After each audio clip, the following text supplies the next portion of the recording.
Hey guys, welcome back once again to Niagara Fire Corals. Stick with me. Today we're going to do the Reef ICP Total Test. We're going to open up this box, we're going to have a look inside, and we're going to take a walk through getting this test ready to go and sending it away. And then we'll have a look at my results when I get them back. All right guys, so we're going to open up the box here. We're going to have a look and see what's inside. I personally have not done this ICP test. I've done others, but I have not personally done this one. So this one's all new to me as well. So I do know a little bit about it. I know that this will be for they actually will test my RO water that I'm using for my tank. So this vial here will be for RO. These are both going to be tank water that'll be filtered through this syringe with this little filter on the end. These are 15 ml vials. You'll fill 2 of those.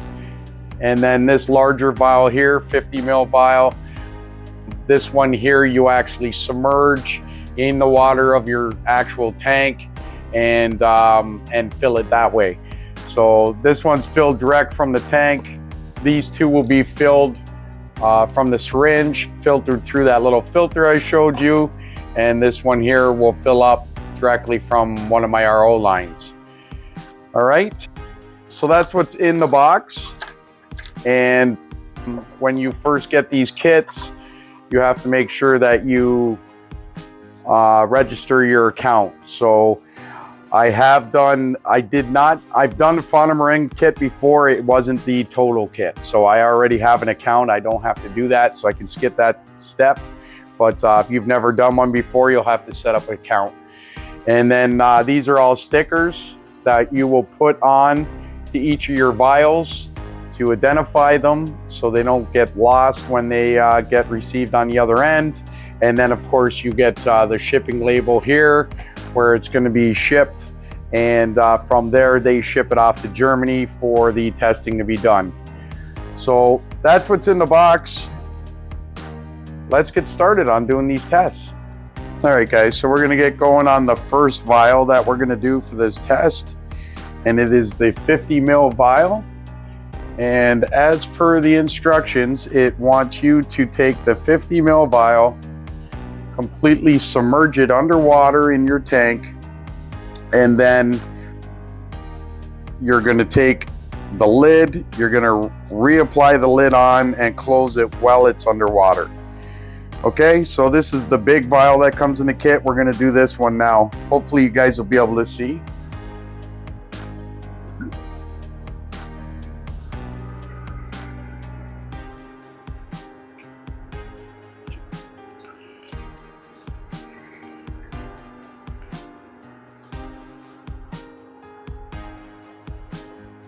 All right, so we got that one. It's completely been filled underwater in the tank. So that's it for that test. All right, guys, for the next portion of this test, we have 2 15 ml vials that need to also be filled with tank water. And how we'll be filling those is the kit supplies you with this 25 ml syringe. We will pull 25 mils of tank water into this syringe. We will then apply this filter to the syringe. Okay, hopefully you guys can see that. We will push 10 mil back out of the syringe, leaving 15 in there. And then we will put the 15 mils into the vial. And we have to do that twice to fill both vials. Okay, so that's what we're gonna do now. Okay, so I've pulled 25 mil into the syringe. I'm now putting the filter on, and I'm pushing the water back out through the filter until we get to 15. And now I'm just filling up the first vial. Perfect.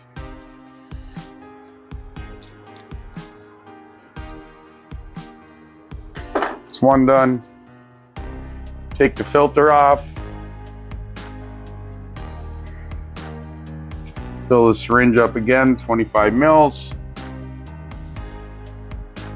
Put the filter back on. We're going to squeeze 10 mil back out of the syringe so we have 15 mils left. We have 15 mils left in the syringe.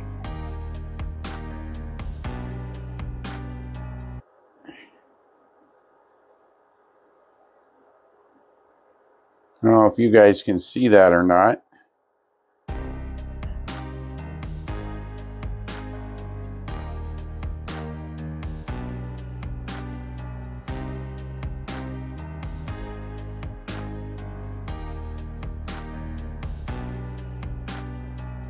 Syringe is empty and we're exactly at 15 mil.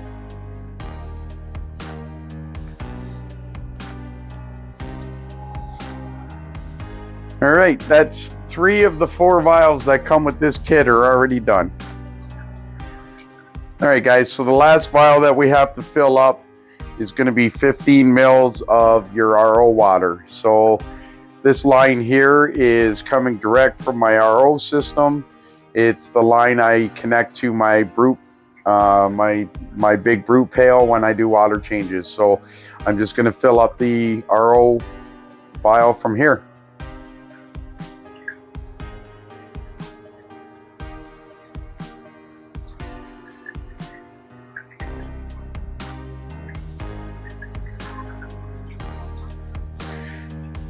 There we go.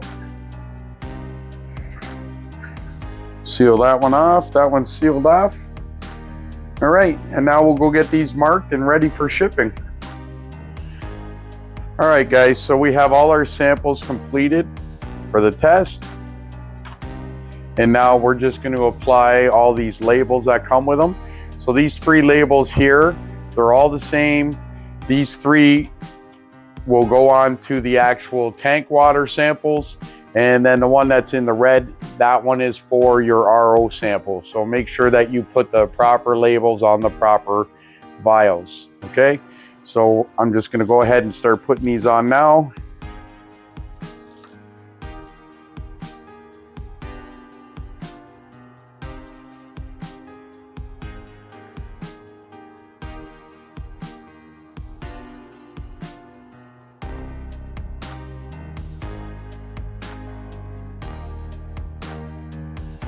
There you go.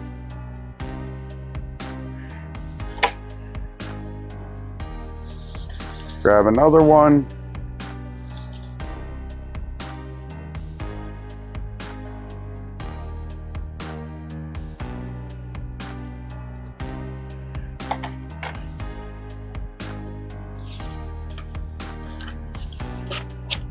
Get all your labels on.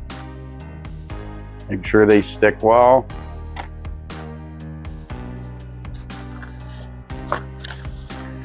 One left to do.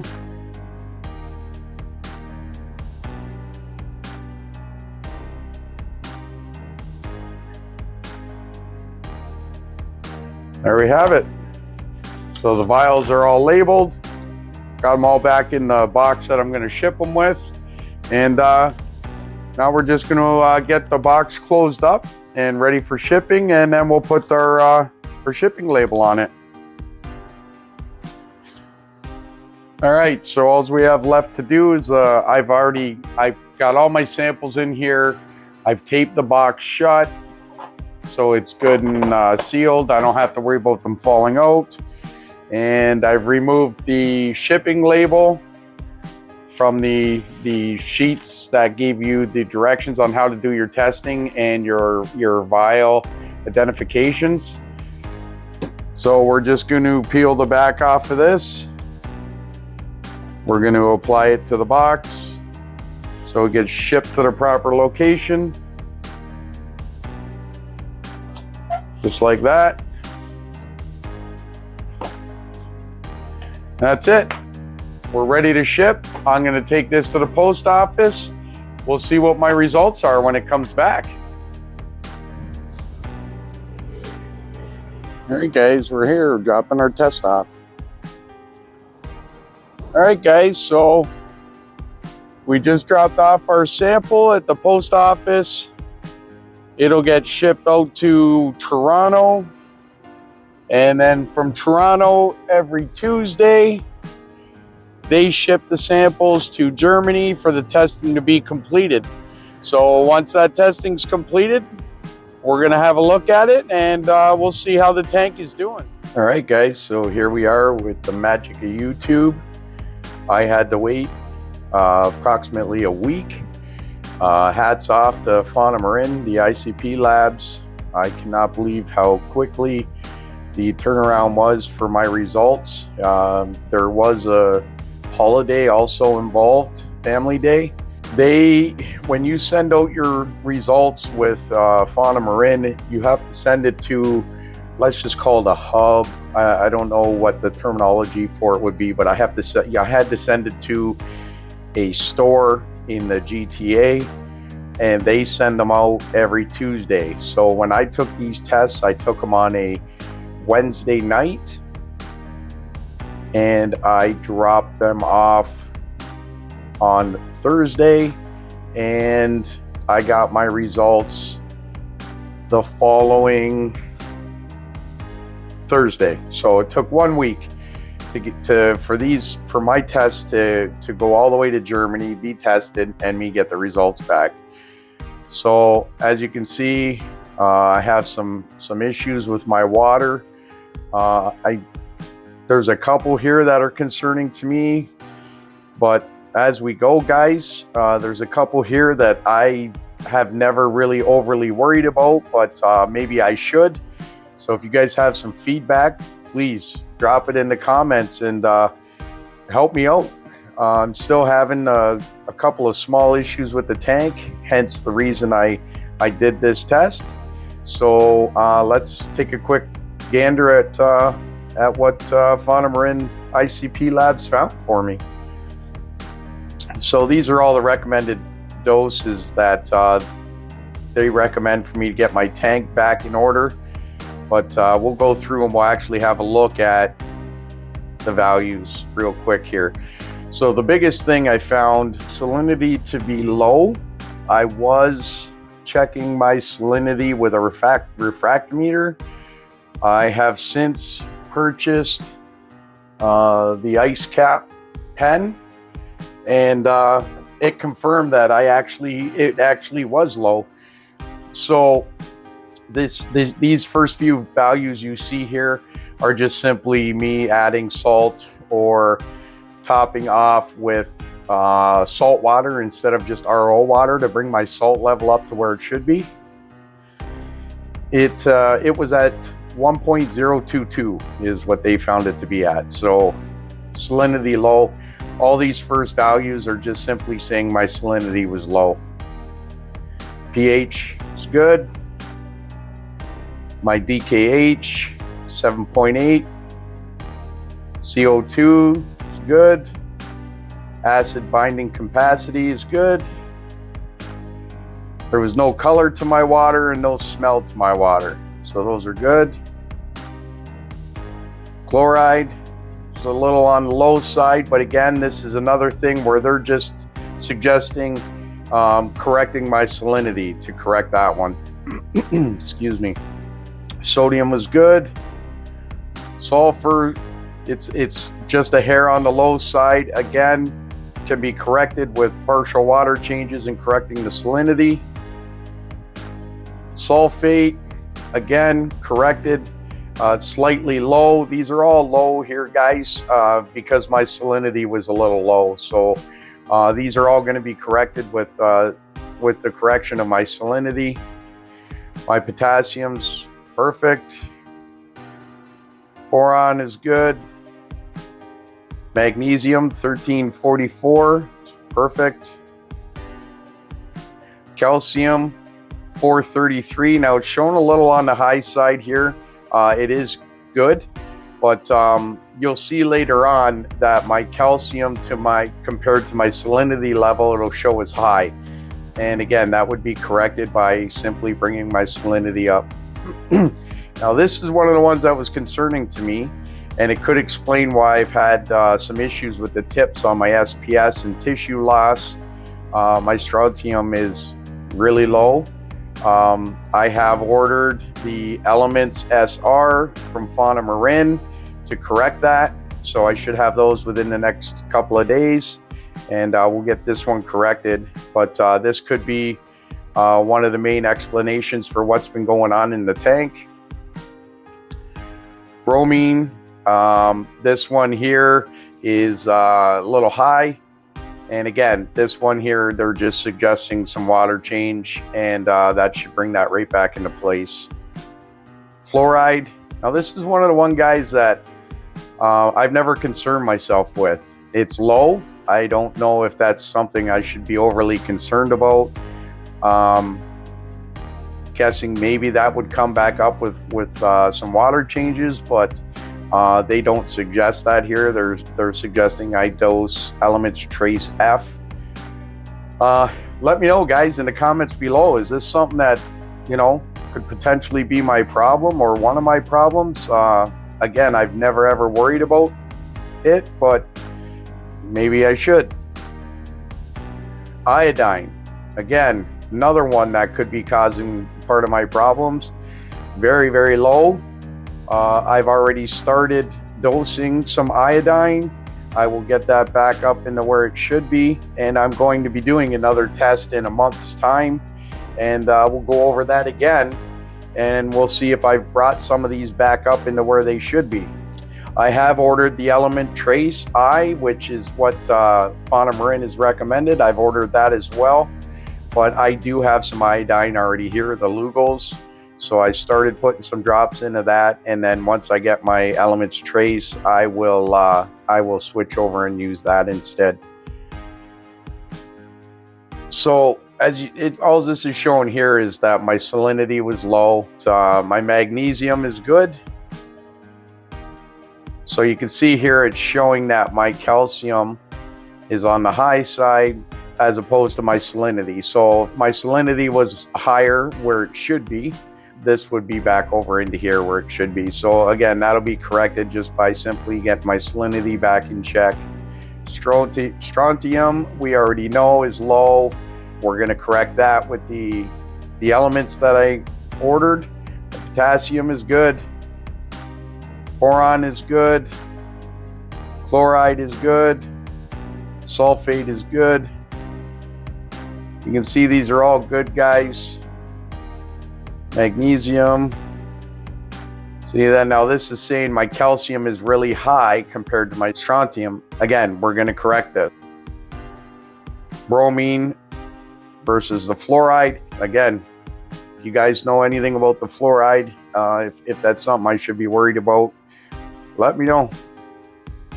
And the fluoride and iodine, they're both low. So fluoride compared to the iodine it's shown here is very high because the iodine is almost nil. So this is just a chart that shows my elements where they should be. This is your max, this is your min. So my strontium's way below my min. Everything else kind of falls in between the ideal line and the max line, with the exception of my salinity being low. So we're going to go into our macros. Nitrite, we're good. My nitrates, we're at 3. Phosphorus is good. And my phosphate, so this would be your PO4. And my PO4 came in at 0.11. My nitrates being at 3. Phosphates are high.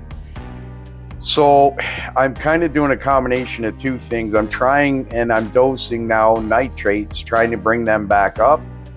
I usually keep my nitrates between 5 and 10, and I usually keep my phosphates between 0.03 and 0.08, which would make these both fall into the green and into the perfect area.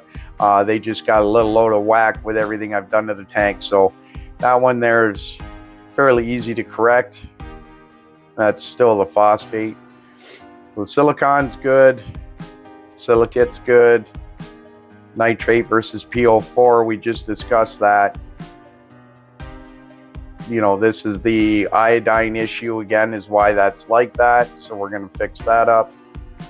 And my PO4 from a compared to my carbonate hardness is high. Again, we're going to bring that PO4 down. We're going to bring the nitrates up. So this chart here is showing that, you know, my nitrates and nitrite are just below what they're considering to be the ideal line, but my phosphorus and phosphates are high. So easy one to correct, that one. Zinc, we're good.